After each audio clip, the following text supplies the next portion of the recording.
आपल्या परिसरातील घडामोडी पाहण्यासाठी पाहत रहा आमची मुंबई न्यूज. मी नाही घेत मरायला मराठ्यांसाठी माझ्या मराठ्यांना घराघरातल्या मला आरक्षण द्यायचं ते दिल्याशिवाय मी नाही हटू शकत. सगळ्या स्वरांच्या कायद्याची अंमलबजावणी लगेच उद्याच करायला पाहिजे यांनी.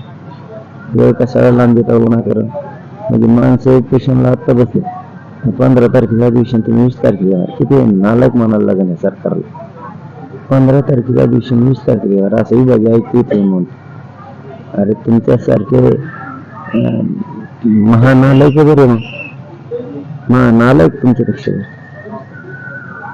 15 तारखेच्या दिवशी 20 ला घेणार म्हणजे आंदोलन सुरू असल्यावर लोक अलीकडे 13ला 12ला घेते तुम्ही पुढे लागले. अरे अरे अरे ते निघाला तो मला लय शाप लागेल मराठ्यांचा आणि मराठी तुमची एकच सभा निवडून देणार.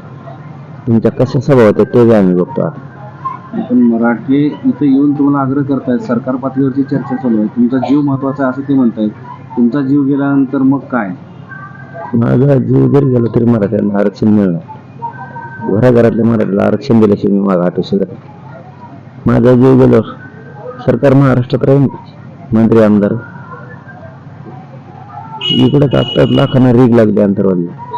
माझा जीव गेल्यावर हे घरी राहतील काय आमदार मंत्री खासदार. श्रीलंकेसारखं नाही व्हायचं. दुसरे श्रीलंका महाराष्ट्रात होईल ना लगेच. दुसरे श्रीलंका महाराष्ट्र ध्यानात ठेवा म्हणा. शिंदे साहेब फडणवीस साहेब त्या दुसऱ्यालाच काही घेणत नाही मराठीत. दुसरी श्रीलंका महाराष्ट्रात दिसन तुम्हाला. नुसतं मला काही द्या मला. पण मराठी महाराष्ट्रावर पोस्ट व्हायरल होत आहे तुमच्या आंदोलना पाठीमागे. नाही त्याबद्दल मला नाही माहिती पण समाज काही करू शकतो आणि समाजाला काय करायचं ते करावं पण शांततेत करावं बस. एक प्रश्न असा आहे की हे सगळे इथे येऊन आग्रह करतायत, त्यांचा आग्रह तुम्ही मानणार आहात की नाही? कारण लहान लेकरं महिला पुरुष सगळे रडताय इथे. मी माझ्या समाजाच्या पुढे कवाच नाही गेलो 5 मिनिट आणि पण पुढे बी नाही जाणार. परंतु एवढ्याच वेळेस मी त्यांच्या शब्दाच्या पुढे चाललोय, मोडायला लागलो त्यांचा शब्द. ते पाणी प्या म्हणते मी नाही पेत, त्यांच्याच लेकरासाठी नाही पेत. दुसऱ्या तर त्यांचेच लेकरं मोठे व्हायचे. त्यांनी एवढं कायद्याची अंमलबजावणी झाली का मोकळं झालं. जाऊ दे आता मला दम लागायला लागला, माझ्या छातीत कसतरी व्हायला लागलं. माफी मागतो पण मला बोलायला त्रास व्हायला लागला, छातीत आग व्हायला.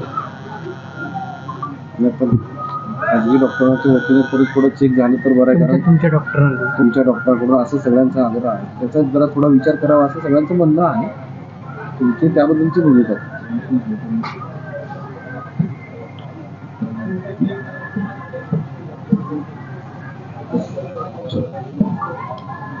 आमची मुंबई आवाज महाराष्ट्राचा. आमची मुंबई न्यूजला लाईक करा, शेअर करा, कमेंट करा आणि सबस्क्राईब करा.